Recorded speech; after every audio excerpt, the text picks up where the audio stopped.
Welcome to foodie choice. அனைவருக்கும் வணக்கம். இன்னைக்கு நம்ம பார்க்க போகிற ரெசிபி என்னன்னு பார்த்தீங்கன்னா அதிரசம் தான். நம்ம இன்னைக்கு பார்க்க போகிற ரெசிபி அதிரசம் பார்த்தீங்கன்னா நிறைய பேருக்கு உருந்து போயிடும், இல்லை ஹார்ட் ஆயிரும். ஆனால் இன்னைக்கு நம்ம பார்க்க போகிறது ரொம்ப சிம்பிளாக உருந்து போகாமல் ஹார்டாக இல்லாமல் ரொம்ப சாஃப்டாக எப்படி பண்ணலான்னு பார்க்கலாம். இதுக்கு 1 கிலோ பச்சரிசி, உருண்டை பச்சரிசி எடுத்துக்கோங்க. 4-5 வாட்டி வாஷ் பண்ணிவிட்டு இப்படி ஒரு கிளாத் விரித்து இப்படி கை வச்சு பார்த்தா ஒட்டி ஒட்டாமல் அப்படி இருக்கணும். இதுதான் பதம். இதை நம்ம பவுடர் பண்ணி எடுத்துக்கணும். இதை எப்படி பவுடர் பண்ணணும்னா புட்டுக்கெல்லாம் பொடிப்போம்ல, அதே மாதிரி பொடிச்சு எடுத்துக்கணும். நான் நிறைய இருந்ததுனால மிஷினில் கொடுத்து பவுடர் பண்ணி எடுத்துக்கிறேன். இது வெல்லம். 1 கிலோ அரிசிக்கு 3/4 கிலோ வெல்லம். 1 கிலோ அரிசிக்கு 3/4 கிலோ வெல்லம். வெல்லத்தை உடச்சி வச்சுக்கலாம். இப்படி வெல்லத்தை ஒரு பேப்பரில் தட்டி வச்சுட்டு நம்ம ஃபஸ்ட்டு பாகு எப்படி பண்ணணும்னு பார்த்துடலாம். ஒரு பேனில் நம்ம பொடிச்சு வச்சுருக்கிற வெல்லத்தை ஆட் பண்ணிவிட்டு 1/4 கப்புக்கு கொஞ்சம் கூட தண்ணி, 1/2 கப் வரைக்கும் ஊற்றலாம். நான் ரொம்ப கம்மியாகவே போதும், 1/4 கப்பு போதுமான அளவு தான். அது மெல்ட் ஆகிற அளவுக்கு தான் நம்ம வெல்லம் தண்ணி ஊற்றணும். பாருங்க, ஒரு 5 நிமிஷத்துக்கு அப்புறமா நல்லா மெல்ட் ஆயிடுச்சு. இந்த சர்க்கரை பாகு அந்த பதத்தில் தான் அதிரசமே நமக்கு சூப்பராக வரதும் வராமல் போகிறதும். இப்போ நல்லா கொதிச்சிட்டு இருக்கு. நான் இன்னைக்கு ஒரு கம்பி பதம் அப்படிலாம் வைக்க போகிறதில்ல. கொஞ்சோண்டு தண்ணியில் இந்த சர்க்கரை மெல்ட் ஆனதுக்கப்புறமா விட்டு பார்ப்பேன். விட்டு பார்த்தோன்னா அது கரையாமல் அப்படி அசையாமல் இருந்துச்சுன்னா நமக்கு கரெக்டான பதத்தில் இருக்குன்னு அர்த்தம். இது ஒரு 5-10 நிமிஷம் நல்லா கொதிச்சதுக்கப்புறமா இப்படி தான் இருக்குது சர்க்கரை. பார்த்தீங்களா, கொஞ்சம் கட்டியாக இருக்குல்ல. ஃபஸ்ட்டு தண்ணியாக இருந்துச்சு. கொஞ்சம் டைம் எடுக்கும், பொறுமையாக நம்ம பாகு கொண்டு வரணும். இப்போ நம்ம ஒரு பிளேட்டில் தண்ணி வச்சுருக்கிறேன். அதில் இதை விட்டு பார்க்குறேன். பாருங்கள், கரையாமல் இருக்குல்ல. இதுதான் பதம். ஸ்டவ்வை ஆஃப் பண்ணிட வேண்டியதான். இப்போ நம்ம எல்லாத்தையும் மிக்ஸ் பண்ணிடலாம்.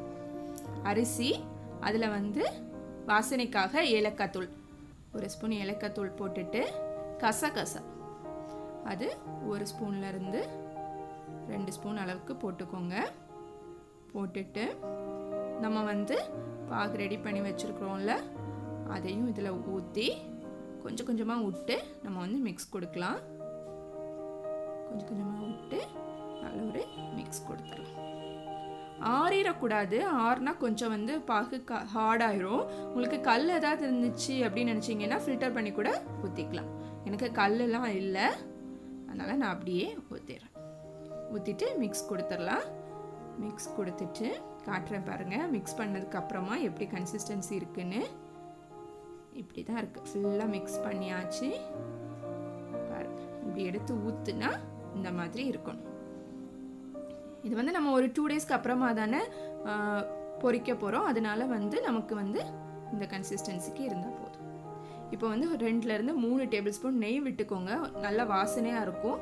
நல்ல ஒரு மிக்ஸ் கொடுத்துடலாம். இதை மிக்ஸ் கொடுத்துட்டு காயாமல் இருக்கிறதுக்காக நான் மறுபடியும் மேலே ஒரு 2 டேபிள் ஸ்பூன் நெய் விட்டு, மேலே இல்லாட்டினா காஞ்ச மாதிரி இருக்கும், அதனால் 2 ஸ்பூன் எண்ணெய் அல்லது நெய் விட்டுக்கோங்க. நெய் விட்டால் தான் வாசனையாக இருக்கும். இப்படி நல்லா மேலே தடவிடலாம். தடவிட்டு இது 2 நாள் வெளியிலே இருக்கலாம். வெளியில் இருந்தால் ஒன்றும் கெட்டு போகாது. நல்ல இருவி நமக்கு மாவு நல்ல பதத்தில் இருக்கும். ஃப்ரிட்ஜில் எல்லாம் வைக்க வேண்டாம், வெளியிலே வச்சாலே போதும். நல்லா ஆறுனதுக்கு அப்புறமா மூடி போட்டு மூடி ஒரு 2 டேஸ் வெளியிலே இருந்தால் போதும். ஃப்ரிட்ஜில் வைக்க தேவையில்லை. அப்புறமா நம்ம இன்றைக்கி அதை பொரிச்சிடலாம். 2 டேஸ் ஆயிடுச்சு. பாருங்கள் எப்படி இருவி போய் இருக்குன்னு. நல்லா சாஃப்டாகவும் கூட இருக்குது. சும்மா பேப்பர் அதில் வச்சு போடுறதுக்கு பதிலாக கையிலேயே அழகாக வருது. பாருங்கள் எவ்வளோ சாஃப்டாக நல்லா செட் ஆகிருக்குன்னு. நம்ம நெய்யெலாம் விட்டனால பார்த்தீங்களா, அழகாக இருக்குது. மாவு நல்லா ரெடி ஆயிடுச்சு. இப்போ ஒரு பாலித்தீன் பேப்பரில், இல்லை நீங்கள் வாழை இலை இல்லை ஏதாவது பிளாஸ்டிக் பேப்பரில் இந்த மாதிரி கையில் கொஞ்சம் பேப்பரில் கொஞ்சம் நெய் தடவிட்டு நல்லா லேசாக தட்டிட்டு நடுவில் ஒரு ஹோல் போட்டுட்டு, ஹோல் போடாட்டினாலும் பரவாயில்ல, போட்டால் கொஞ்சம் அழகாக இருக்கும். எண்ணெய் நல்லா சூடு பண்ணிவிட்டு அப்புறமா சிம்மில் வச்சுக்கோங்க. பாருங்கள் எவ்வளோ திக்னஸ் இருக்குன்னு. இதை வந்து எண்ணெயை நல்லா ஹீட் பண்ணிவிட்டு அடுத்து சிம்மில் வச்சுக்கணும். வச்சுட்டு நம்ம ஒன்று ஒன்றா போட்டு பொரித்து எடுக்க வேண்டியதான். போட்டு 2 சைடும் அதோட மேலே அவுட்டர் லேயர் மட்டும்தான் வந்து இப்படி ப்ரௌன் கலரில் இருக்கும். உள்ளே நல்லா சாஃப்டாக இருக்கும். நல்லா இப்படி போட்டு ரொம்ப நேரம் பொரிய வேண்டாம். இப்படி ஒன்று ஒன்றா போட்டு பொரித்து எடுத்துடலாம். திருப்பி போட்டுக்கோங்க. 2 சைடும் ஈக்குவலாக வேகணும்ல, அதுக்காக. நல்லா ஆறுனதுக்கு அப்புறமா நம்ம வந்து ஒரு டப்பாவில் ஸ்டோர் பண்ணிடலாம். வேகிறதுக்கு கொஞ்சம் டைம் தான் எடுக்கும். ஏன்னா வந்து ஆல்ரெடி நம்ம வந்து எண்ணெயை நல்லா சூடு பண்ணிவிட்டு சிம்மில் வச்சுருக்குறோம்ல, அதனால்.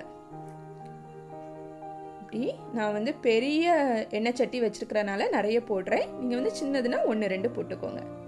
பாருங்கள் எப்படி அழகாக வந்துருக்குன்னு. அவ்வளோதான். நீங்களும் இந்த ரெசிபி ட்ரை பண்ணுங்கள். எப்படி இருந்ததுன்னு ஷேர் பண்ணுங்கள். மறக்காமல் சேனலுக்கு சப்ஸ்கிரைப் பண்ணுங்கள். Thank you. Thanks for watching Foodie Choice.